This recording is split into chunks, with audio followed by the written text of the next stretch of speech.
So, you want to learn to chop wood? Well, you came to the right place. We're going to take the basic task of chopping wood and make it extra dramatic and complex.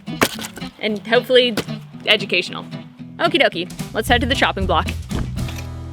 We're going to start from the ground up to create a nice even surface for our chopping block.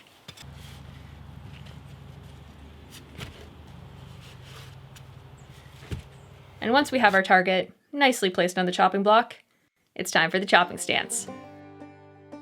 You're going to use your axe to measure the distance to make sure that you're in the right range. Now, spread your legs, shoulder width apart, with a slight bend in your knees. Now for the swing, your hands are going to start shoulder width apart, your dominant hand by the axe's head, and the other by the knob. Squat slightly and bring the axe down in order to engage your glutes and hoist the axe up overhead. You want to bring the axe as far back as you can to increase its force, but also remember to stay in control and keep a nice straight line. Use your dominant hand to guide the axe forward and squat down along with the axe. This will give it an extra force. Okie dokie. Now that you got the basics, let's add a few more elements. To utilize your axe's blade, we're going to add a little motion called the flick. Instead of just hammering down, you're going to create more of a cut motion with your blade. This is done by a quick forward motion with your wrists. You want to do this just before the blade hits the wood, so that the blade makes contact from the heel to the toe. If you're feeling confident with your balance, you can add a little rise onto your toes. As your axe goes up, get onto your toes, and as the axe comes down, make sure to plant your feet back. And remember, a swing is a full body motion, so don't forget those hips and glutes.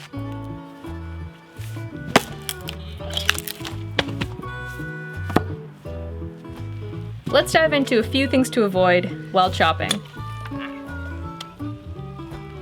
One of the most common injuries is getting a blade to the shin. So keep all of your body parts out of the line of fire. Now's a good time to keep your legs open. And breathing is also kind of important. Inhale on the rise, exhale on the down. If you're trying to chop on a squishy surface, a lot of the impact from the axe will be absorbed. It'll also cause the wood to bounce around. So try to do your chopping on a solid surface. When it comes to an axe, and most things, bigger is not always better. You need to have control of your tool in order to use it properly. To do a weight control test, grab your axe by the knob, bring your elbow in, and then see if you can bring the axe all the way up. If you can, you're going to have pretty good control. And if you can't, your accuracy might be a bit off.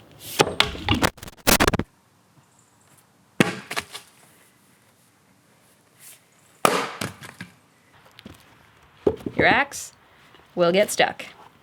And thankfully, there are many ways to get it unstuck. If it's stuck in a light piece, you can flip it over for an underchop.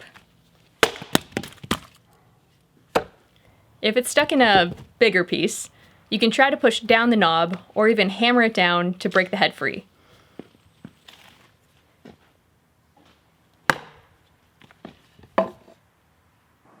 So let's say you want to chop some wood. Instead of just swinging your axe at it, let's think of a plan. In the center of the log is the heartwood. It's the oldest and strongest part of the log.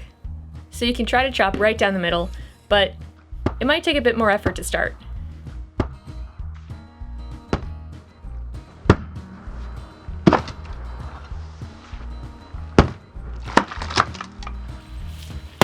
But it does get easier after that first split.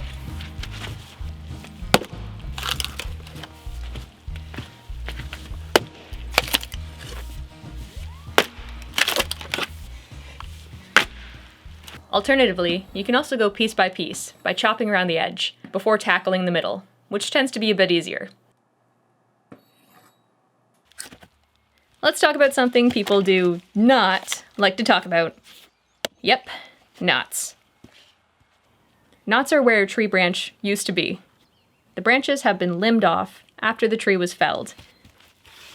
Knots come in all shapes, sizes, and annoyance levels. They can act as a big nail to hold the piece of wood together, and because of the twisted and dense grain, your axe will get stuck more often. Typically, the best approach is to chop parallel to the knot. This will break apart the wood fibers around it.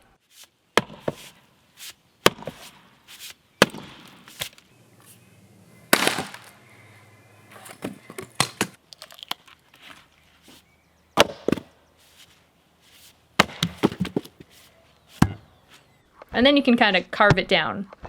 And because of the density of the knot, they do make great night logs.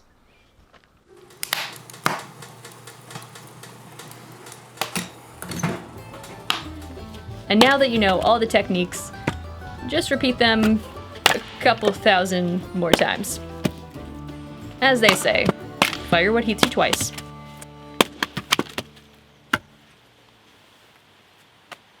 Happy chopping!